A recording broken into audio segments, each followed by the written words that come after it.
Hello friends, you are welcome to my YouTube channel Toppers World. In today's video, I'm going to share one important topic for those students who are practicing hard to get 7 band in IELTS speaking. Getting 7 band IELTS speaking is a dream of every student, and many of them do not succeed. They have to satisfy with the 5.5 or 6. This video is for those students who dying hard to get 7+ band in IELTS speaking.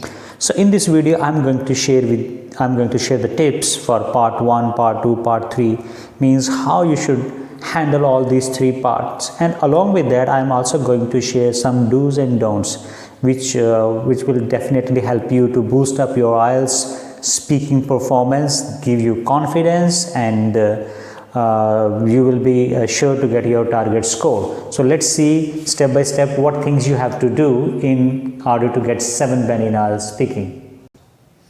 So let us first of all talk about part 1. IELTS speaking part 1 is really very important. Actually, this is a warm-up exercise. The examiner will ask you the questions about yourself, about your likes, dislikes, or the simple things of daily routine. So what do you need to do? You are not supposed to give us a short answer in 1 or 2 words. You need to give answers like 4 to 5 sentences. You need to speak over here.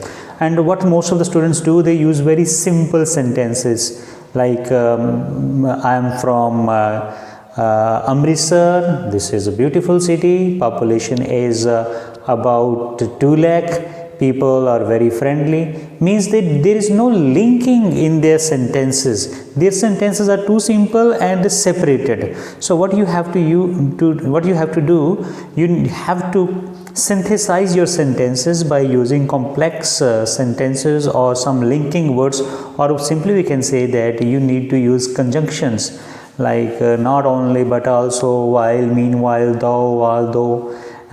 These are the linking words which will give a beautiful taste to your speaking. And another thing is that try to use verbs or verbs based sentences. What does it mean? It means that you should use action words instead of simply using is, am, are and adjectives along with that. For example, he is very cooperative. So avoid saying that he is cooperative, polite. You should use some action words that I like my friend Amit because his cooperation always with me, and he always try to support me in every thick and thin. So such kind of words you should use over there, so you can make your sentences more impressive. But these things require a lot of practice. Most of the students assume that cue card is the most important. It's equally important like part 1, part 2 and part 3. In cue card you are given 1 minute's time to plan, and after that you have to speak for minimum 1 and maximum 2 minutes. Again here you need to cover all the points that are given in the cue card topic. It's not like that, for example, your cue card is about speak about your favorite sportsman, and after that you do not read the points written below, like who is this, which sports he associated with, how long do you know that sportsman, and why do you like this. These all points you have to answer step by step, exhibiting your vocabulary skill.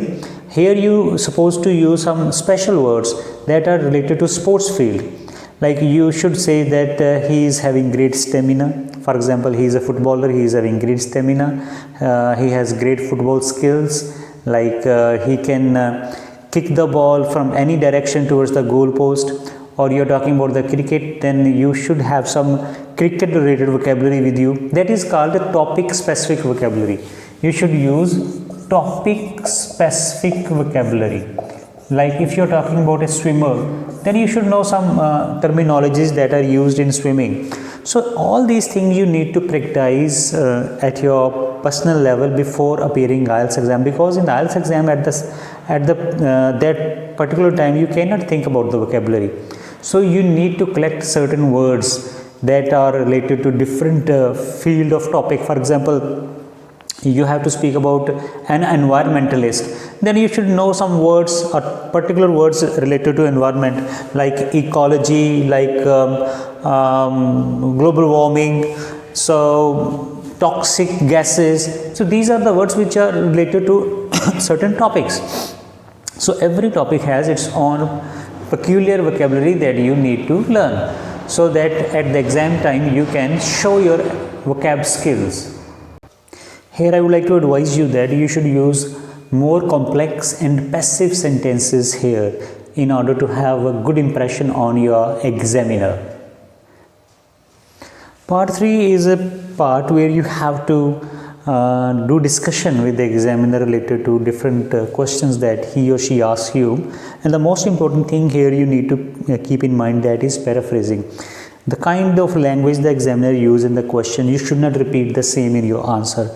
You need to change the words. For example, if he says that, examiner says that, what is the importance of hard work in our life? So you shouldn't say that hard work is very important in our life. You should say in some other words like hard work plays a pivotal role in human beings' life, or hard work is something without which we cannot succeed in life, or you should say something different. Of course, hard work is necessary, most important, indispensable part of our life. So variety you have to create over there. If you use the same sentences of the question that the examiner asks, you will not get the high score in IELTS speaking. And the same is required in part 1 as well. In part 1 again, I mentioned that part 1 and part 3 are the sections where you need to exhibit your skill of paraphrasing, and that can be done by using synonyms, or you can use by different ways like changing the order of the sentences that the examiner, suppose the examiner asks you a question, you can change the order of subject and object in that by using passive voice or using any other parallel wording. So try to not to use the same sentences that examiner asked you to in the question. As far as do's are concerned, the most of the students in IELTS, in actual IELTS speaking test, they do not speak loud and clear. Speaking loud and clear can enhance your score from 6 to 7. One band advantage can be achieved by the student if they are speaking clearly and loud enough. It means that examiner should not make many efforts to get your voice or get your volume.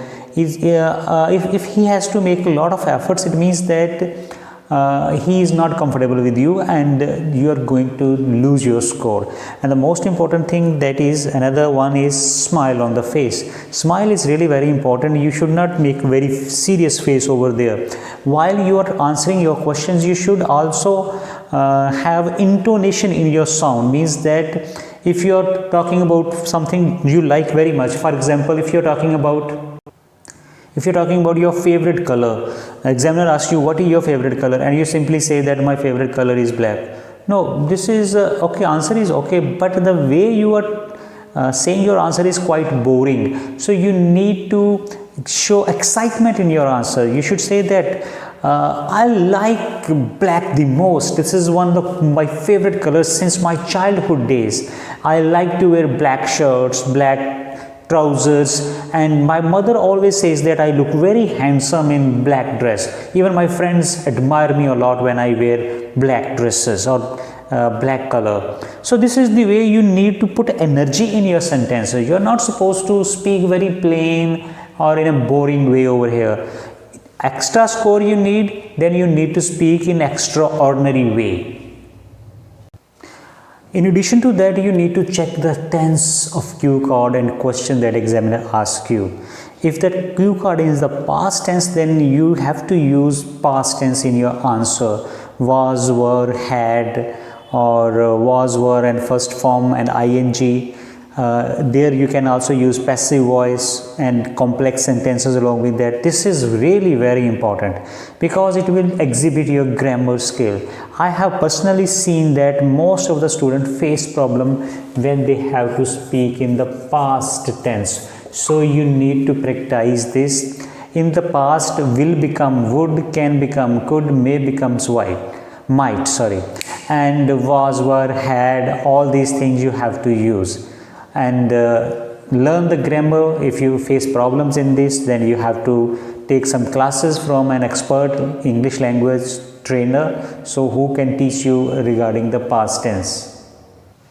In don'ts, I would like to say that while speaking, you should not sway your body backward and forward, left, right, or shake your legs under your chairs, or make very violent hand movements, or don't put your head down or look towards the window or here and there, not focusing on the examiner. Most of the students have habit when they speak, they take their eyeballs above, like as if they are looking at the ceiling or fan or lights.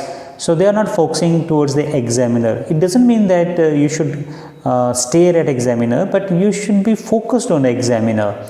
So these things you can do if you do talk in front of mirror, practice in front of mirror, and check it out that what body movements you make. You should look stable, you should look confident, and while speaking your head should be high enough, chin should be little bit pointing towards the examiner, and eye contact is the must. So these are the tips that can help you to get a high band in IELTS speaking. I hope that you like these tips, and if you like, then share with others so that they can also take the advantage of this video. Thank you very much for watching it.